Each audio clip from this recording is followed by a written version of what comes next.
Hi friends, welcome to my channel. Narmada ఇచ్చిన గిఫ్ట్ని తీసుకుని వాళ్ళ నాన్న అయితే సాగర్ వైపుకైతే ఆ వాచ్ని విసిరేస్తాడు. ఇక నర్మదాని కూడా ఇక్కడి నుండి నువ్వు వెళ్ళిపో, నీ మొహం చూడడం కూడా నాకు ఇష్టం లేదని అయితే చెప్తూ ఉంటాడు.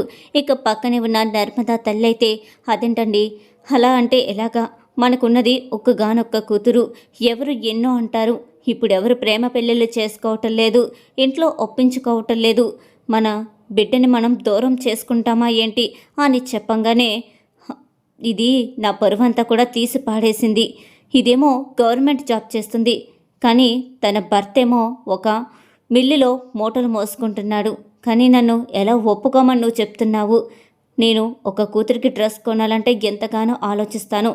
ఇప్పుడు నా అల్లుడిని ఎవరైనా మీ అల్లుడు ఏం చేస్తున్నాడు అని అడిగితే ఇలా రైస్ మిల్లులో మూటలు మోసుకుంటున్నాడని చెప్పమంటావా అని చెప్పంగానే ఇక నర్మద అయితే అదేంటి నాన్న, తను ఆ రైస్ మిల్లు ఓనరే కదా, వాళ్ళ నాన్న దగ్గర చేస్తున్నాడు, అంతేగాని ఆ మిల్లులో పనివాడైతే కాదు అని చెప్పేసి అయితే నర్మద అంటుంది.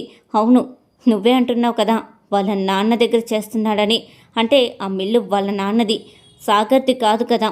నువ్వు గవర్నమెంట్ జాబ్ చేస్తున్నావు అంటే నీ భర్త నీకన్నా పై రేంజ్లో ఉండాలి, కానీ అలాంటిది నువ్వు వీడిని పెళ్లి చేసుకున్నావు.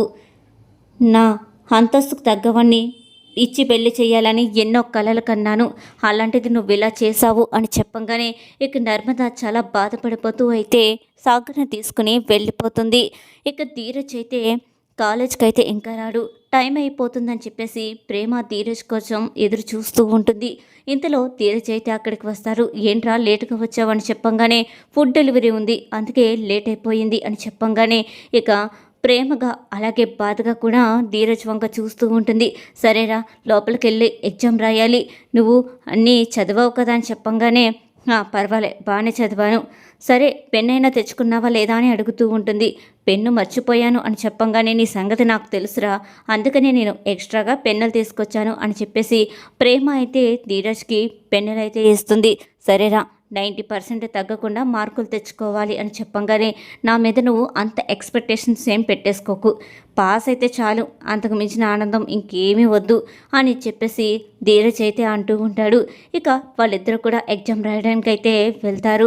ఇక నర్మద అదే ఆలోచించుకుంటూ బాధపడిపోతూ ఉంటుంది.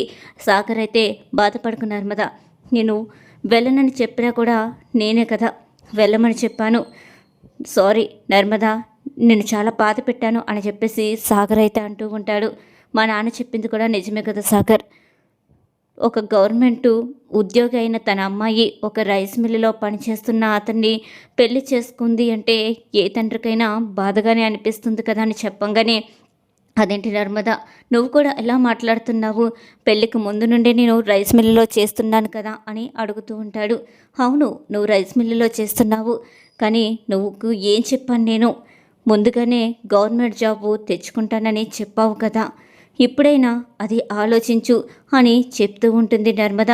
అప్పుడే మా నాన్న మన పెళ్ళిని యాక్సెప్ట్ చేస్తారు, మా నిద్రనే వాళ్ళ ఇంటికి తీసుకువెళ్తారు, అప్పుడే మా నాన్న చాలా సంతోషపడిపోతారు అని చెప్పేసి నర్మద అయితే అంటూ ఉంటుంది. ఇక సాగర్కి ఎలాగైనా ఉద్యోగం తెచ్చుకోవాలని ఆలోచనలో పడిపోతాడు.